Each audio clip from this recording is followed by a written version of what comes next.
네, 오늘 제목은 하나님께서 붙드시는 인생, 하나님께서 붙드시는 인생이라는 제목으로 말씀을 같이 생각해 보도록 하겠습니다.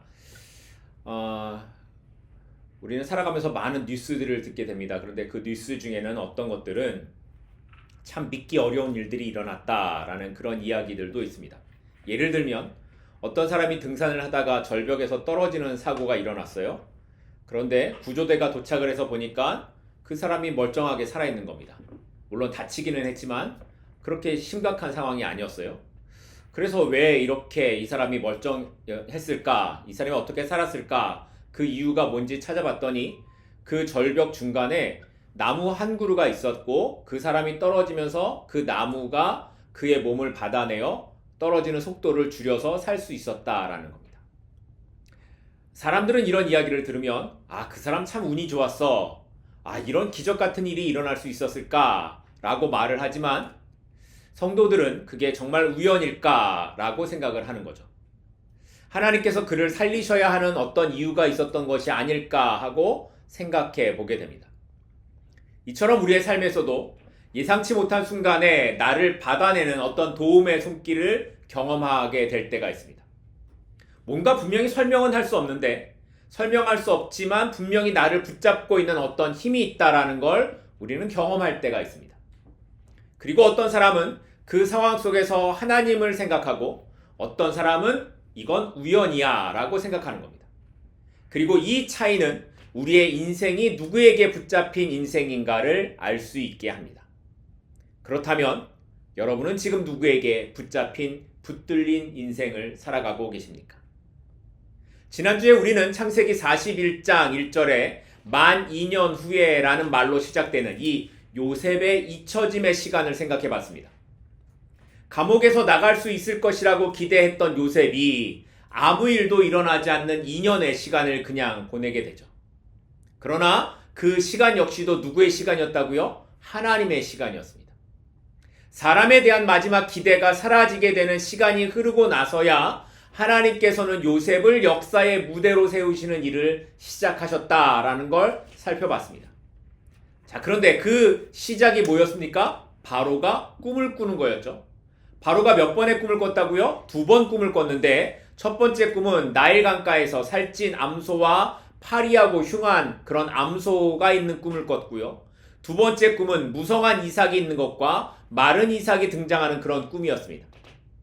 하지만 아무도 이 꿈의 의미를 해석하지 못했고 그때 술 맡은 관원장이 요셉을 기억해내면서 드디어 요셉이 바로 앞에 서게 되는 시간을 맞게 됩니다. 사람은 잊었지만 하나님은 잊지 않으셨습니다. 오히려 그 잊혀짐이 요셉을 가장 정확한 때에 정확한 자리로 인도하시는 하나님의 준비하심이었다. 기억하시죠? 우리가 지난주에 살펴봤습니다.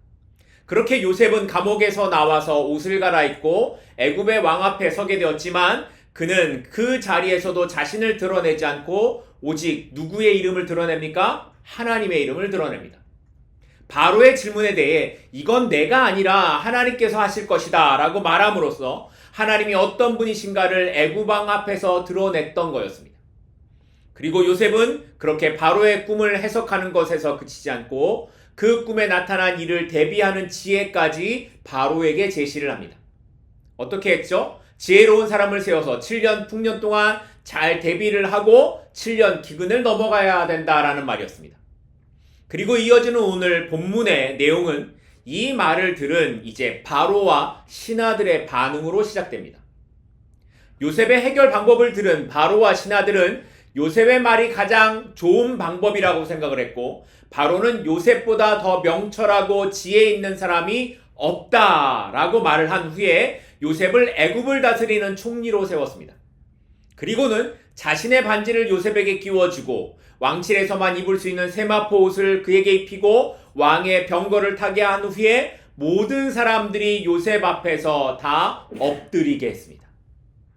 이 말은 단순히 요셉에게 총리의 자리를 주었다라는 정도의 의미가 아니라 요셉을 왕 다음 가는 권위를 가진 사람으로 애굽에 공식적으로 인정했다라는 의미였습니다. 그뿐만이 아니었습니다. 바로는 요셉에게 사브낫바네아라는 애굽의 이름을 지어주고 그에게 제사장 딸을 주어서 아내를 삼게 했는데, 이것은 요셉이 이방인으로서가 아니라 이제는 애굽 안에서 정치적으로 안정된 위치를 가질 수 있도록 만든 바로의 조치였던 겁니다. 당시의 제사장은 단순히 종교적인 사람만이 아니라 정치적으로, 사회적으로 아주 높은 신분을 가진 사람이었습니다. 그런데 왕이 직접 그 가문의 딸과 요셉을 결혼하게 했다라는 것은 이제 누구도 요셉을 건드릴 수 없는 신분이 요셉에게 주어졌다라는 걸 사람들에게 보여주고 있는 거였습니다. 이렇게 요셉은 감옥에 갇혀 있던 노예의 신분에서 한순간에 애굽의 총리로 신분이 달라지게 되었고, 하나님의 지혜로 풍년이 시작되자 애굽 전역을 다니면서 곡식을 저장하게 했습니다. 그렇게 7년의 풍년 동안 곡식은 끝없이 쌓여갔고, 나중에 세기를 그쳤다 할 만큼 곡식이 애굽에 많아졌습니다. 그리고 그 시간 속에서 하나님께서는 요셉에게 두 아들을 주셨고, 요셉은 자신의 인생을 돌아보며 그 아들들의 이름을 자신이 경험한 하나님의 은혜를 담아서 그 이름을 지었습니다. 그렇게 요셉이 애굽의 총리로 지내는 동안 시간이 흘러서 7년 동안의 풍년이 끝나고 7년의 기근이 시작됩니다. 그리고 이 흉년 동안 애굽만이 아니라 주변 모든 나라들도 굉장히 어려움을 겪게 되죠. 결국 수많은 사람들이 양식을 구하기 위해 애굽에 오게 되었고, 요셉이 창고를 열고 백성들에게 곡식을 팔았다라는 것으로 오늘 본문 말씀이 끝이 나고 있습니다. 자, 이제 그러면 여러분은 오늘 본문 안에서 어떤 생각이 드셨습니까? 하나님께서 오늘 이 말씀을 통해 어떤 것을 말씀하시는 것이라고 생각하고 계십니까? 요셉이 총리가 되고 병거를 타고 사람들이 그 앞에 엎드리는 삶이 되었으니, 아, 이건 해피엔딩이야. 요셉은 이제 잘 살게 되었다. 이런 것으로 끝나게 되는 말씀일까요? 아니면 하나님이 선택한 인생은 이렇게 잘 살게 된다. 이런 것을 말씀하기 위해서 오늘 본문을 기록한 것일까요? 아마 그런 내용은 아닐 겁니다. 그렇다면 오늘 본문을 통해서 우리가 살펴봐야 하는 말씀은 뭘까요? 그래서 오늘 우리는 본문을 통해 요셉의 성공 자체가 아니라 요셉을 세우시는 하나님의 일하심을 생각해보고, 하나님께서 그 인생을 통해 무엇을 이루어 가시는지, 그리고 그가 하나님을 믿는 사람은 어떤 모습으로 이 땅을 살아가야 하는지를 함께 생각해보는 시간을 갖고자 합니다. 먼저 오늘 말씀에서 생각해 볼 것은 하나님께서는 하나님의 영에 감동된 사람을 세우신다라는 것입니다. 하나님께서는 하나님의 영에 감동된 사람을 세우신다는 겁니다. 오늘 38절 말씀입니다.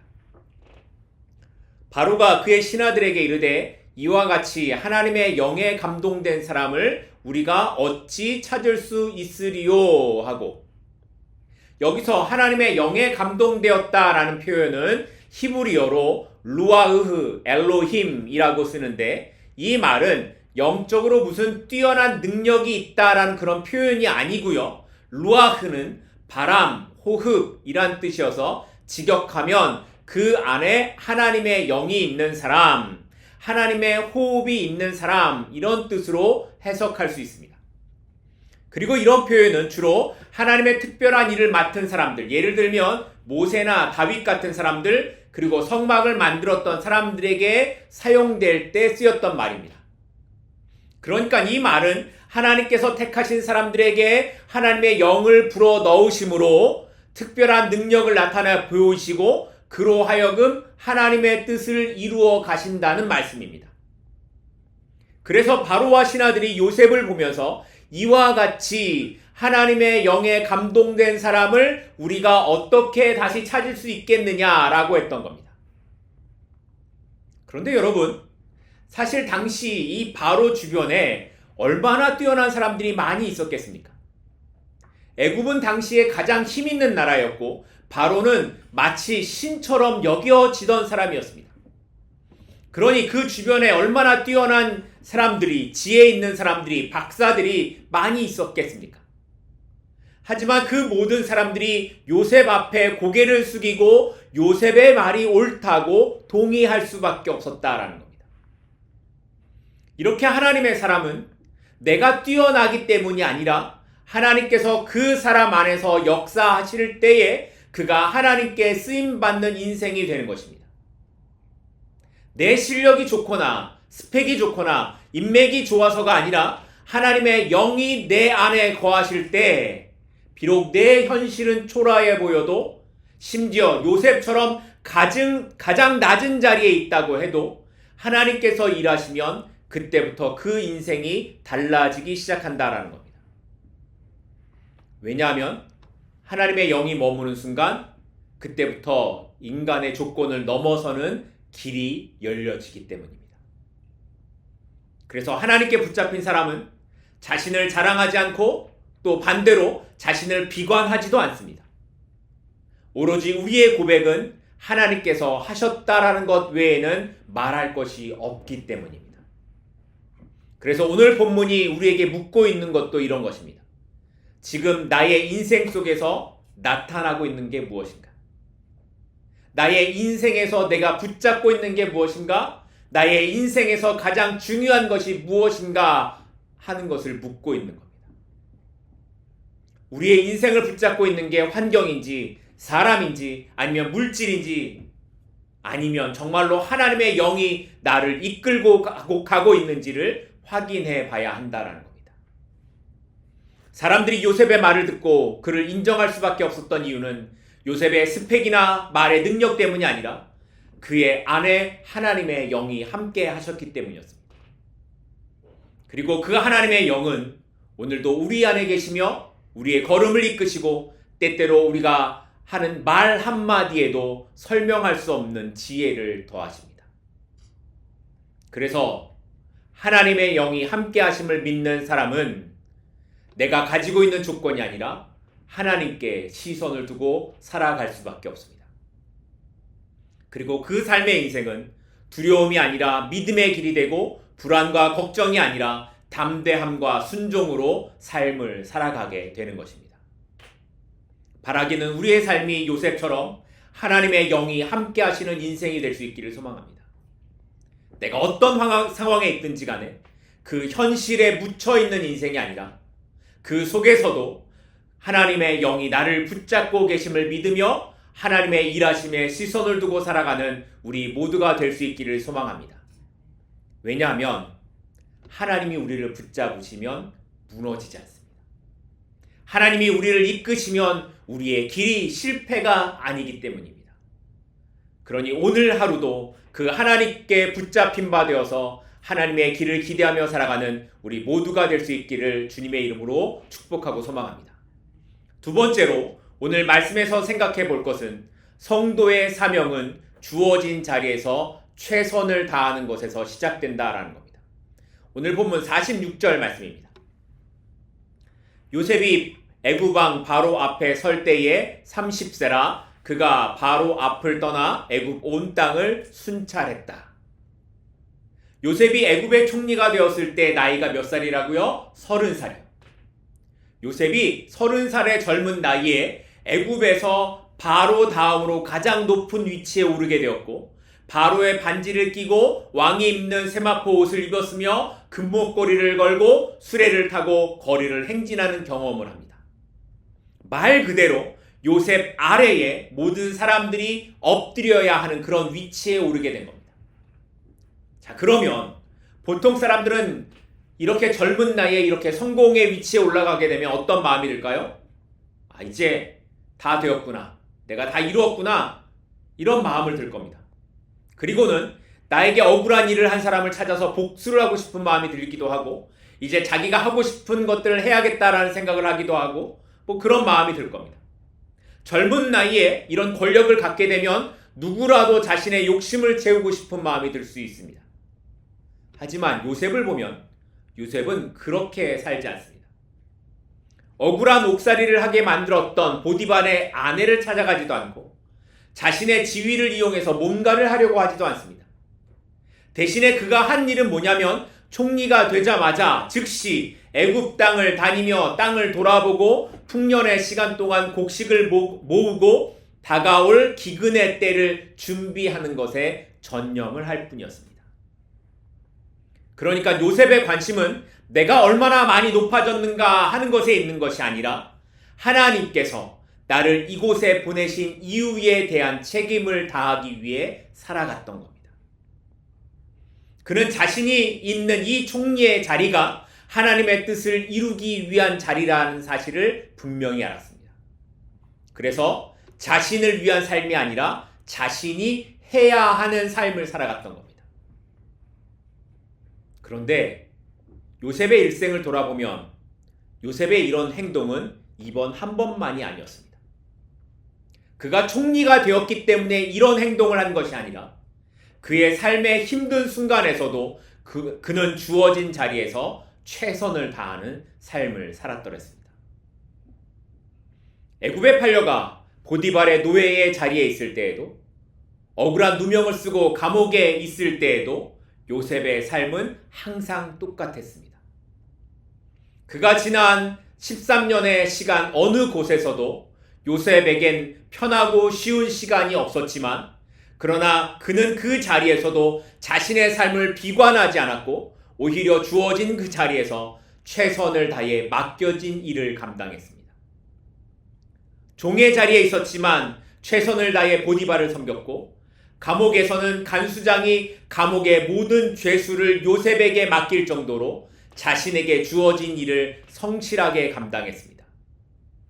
그리고 이 모습은 오늘 본문에서도 그대로 이어져서 요셉은 왕궁에서의 편안한 총리의 삶을 사는 것이 아니라 애굽 온 땅을 다니면서 자신이 해야 할 일을 감당했던 겁니다.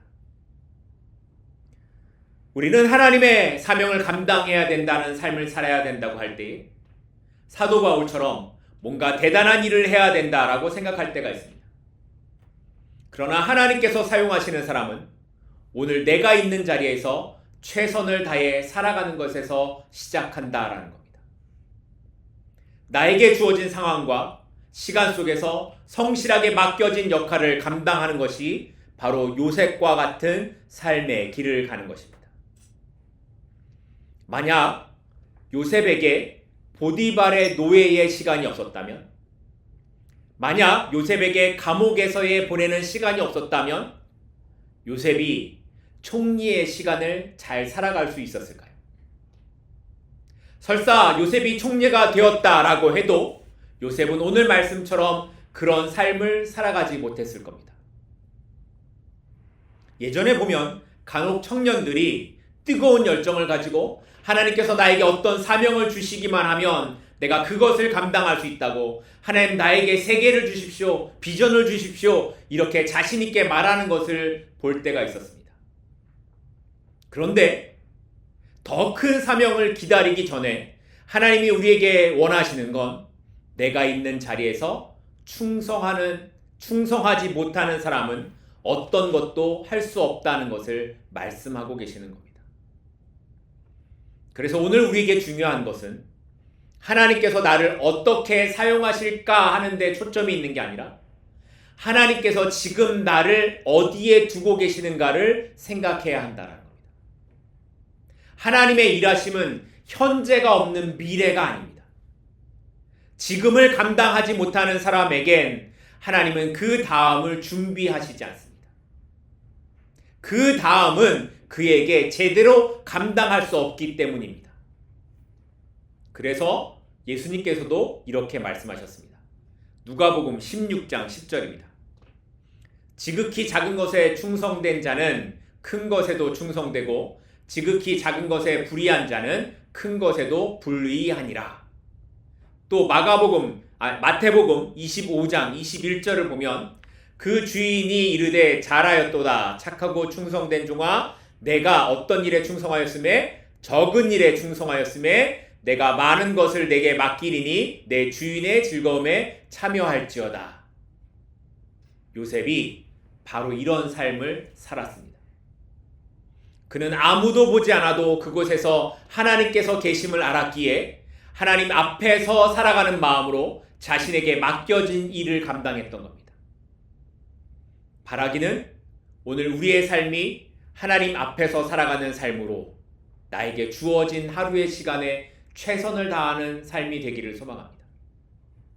그 자리가 어떤 곳이든 그 하루를 통해 하나님께서 준비하신 내일이 있음을 기억하며 오늘의 작은 것에 충성하는 우리 모두가 될 수 있기를 소망합니다. 세 번째로 오늘 말씀에서 생각해 볼 것은 하나님께서는 고난의 과거를 은혜의 고백으로 바꾸신다는 겁니다. 고난의 과거를 은혜의 고백으로 바꾸신다는 겁니다. 오늘 본문 51절, 52절 말씀입니다.